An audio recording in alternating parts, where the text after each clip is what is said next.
Hello YouTube. I purchased a necklace from Harlem Bling, 14 millimeters, 30 inches long. Miami Cuban link. Um, American made one. Yeah, from Miami, I guess. That's what it says on the description. And I got it here yesterday. I already opened the package, and yeah, was excited to see it. Comes in this plastic, you know, uh, zip ziplock. So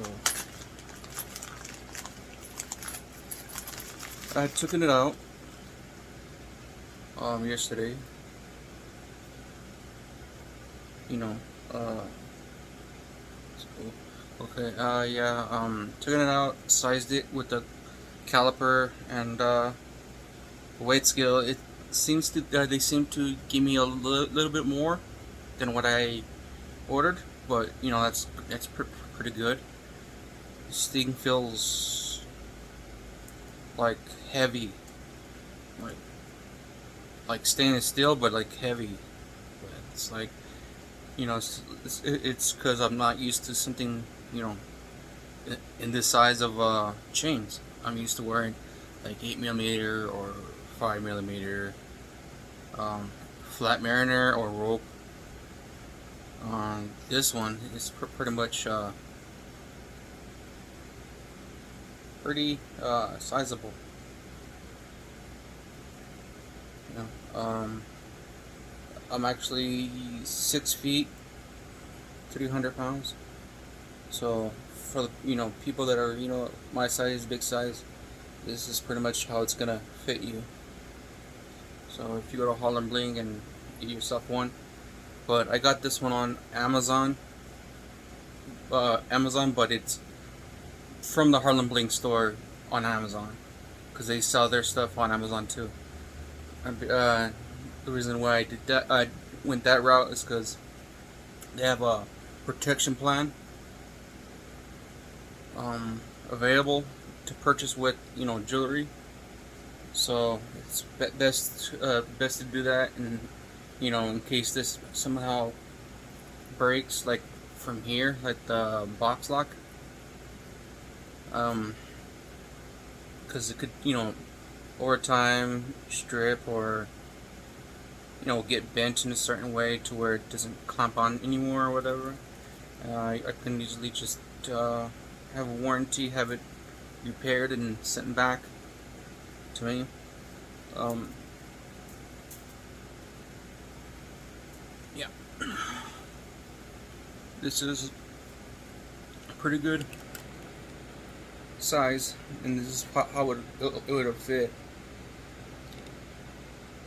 See, you know, I got you know, big neck, so you know, size 20 or 20, actually 21 or something like that. That's my neck size. So if I were to get a choker, it would have to be like a 22. It'd be like right about here. And you know, anything less than that, it's not gonna fit. It'd be too tight, and you can't even close it. So I either go from 22 and up. So this is 30 inch. It goes up right here, just where my chest is, right in the middle of the pecs. And yeah, of course I would show the tuck test, but but that's like, why would you purchase something for $1,000 and you hide it and tuck it, you know, like that? You're just investing something like that just to hide it. I mean, you can, if you don't want to be all that loud, but you want something there for somebody to, you know, glance at. That'd be fine. But me, I like having my chains out, you know, so where everybody can see. And Yeah.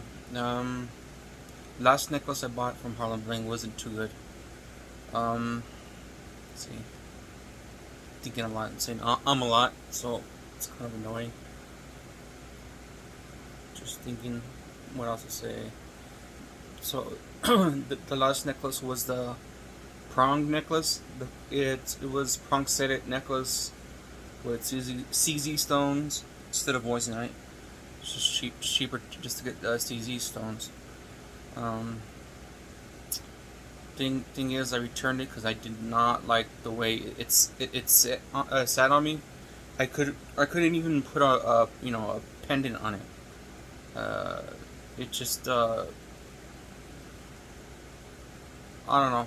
I thought buying that and it would go good with the pendant, but it just didn't. It only went well by itself, just laying flat like that, and yeah. So I ended up just changing it, taking that back because that thing coiled up really bad, and this one does pass that hang straight test. Um, yeah, the thing is, like this is like heavy. It feels like you know, like my others. I have a stainless steel here somewhere, stainless steel necklace, and it's heavy, but this is pure 925 silver. I already did the scratch test. Came out to be real silver, so I paid about $1,000 for this. $1,000.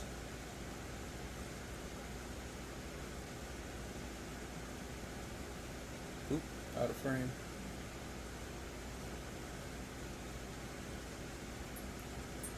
As you can see, it does hang straight. So yeah, these are the kind of necklaces you probably want to go for. Um, I would invest in these instead of the bust down chains.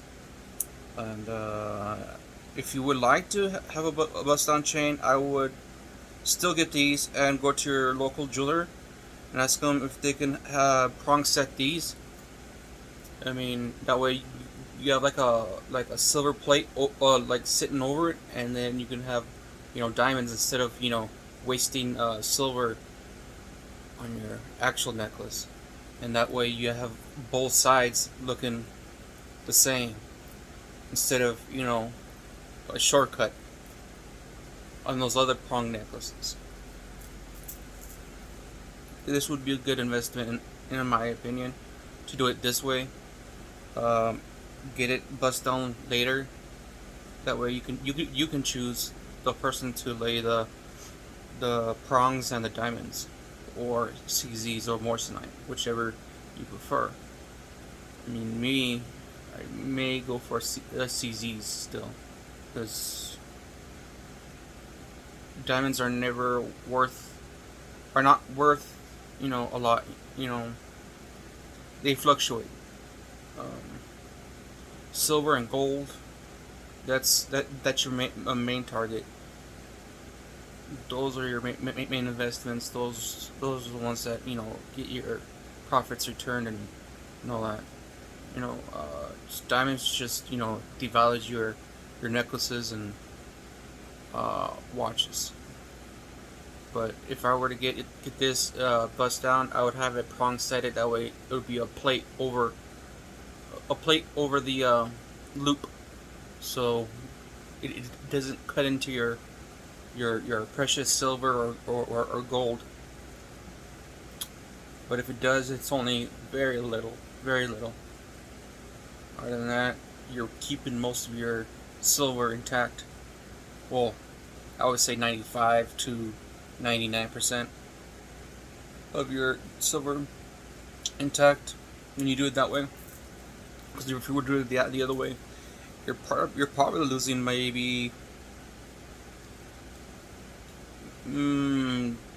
I would say 40%, 30% of your precious metal.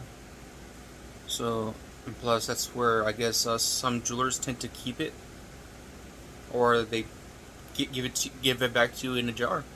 I mean, I would say give back the gold gold shavings in a jar. That way, you still have your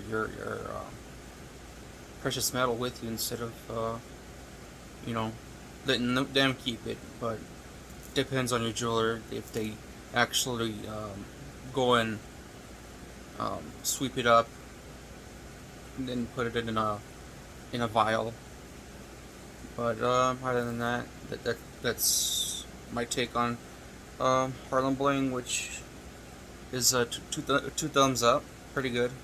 Um, Downside is just you're paying $1,000 for a 14 millimeter 30-inch necklace, which is, I don't know, it's reasonable, but that's just the downside of it. That's all. That's all I'm saying. That's the only downside of the necklace. It's just you're paying a lot for it, but it is worth getting because in the future you can have silver, and then silver is in demand and or needed or whatever, and you have silver. It's just investing or just for looks. Depends on who you are. But for me, it's both for me. So I just rather keep it plain Jane. In the future, I'll probably set it. In the future, probably depends how much it costs, because nowadays labor has gone up too as well. So that's something to look at. Yeah, the 925 is inside the clip. I just don't like to keep messing around with a jeweler. I like to let it sit. But other than that, that's pretty much it for this necklace. Good job. The only criticism I would have on the necklace would be if the links could be a little bit tighter, like more tighter on the links. Cause I don't know if you can tell. It's kind of gappy, but it's good enough. I mean, it's not bad. But other than that, it's all good. Yeah. Till next time, I'll probably buy a pendant. But for this one, I already have one. I think I have it on the 8 millimeter though. Gonna probably get the Pitbull one. Looks pretty good, but I wish Harlem Bling would cover the back like with a solid wall instead of a cage. But that's pretty much, I guess, the whole shtick. It's just to get people to buy it because it's in the affordable range. So it's pretty much trying to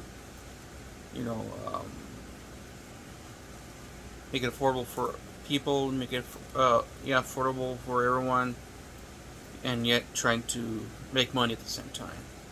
Like I get the trade off there, but you can Harlem Bling, Eddie from Harlem Bling could actually get the solid back and charge a little bit more. Like let's say the Pitbull's like 200, sell it for 300 with a solid back. That'd be okay, I guess. Other than that, I'm not too sure if jeweler, an actual bench jeweler, can actually place a solid back on your pendants. If there is, it's probably going to be $80 or something, $80 to $200, depend who you go to for the quality, I guess, to solder that on. But that'd be for another video. Other than that, peace out.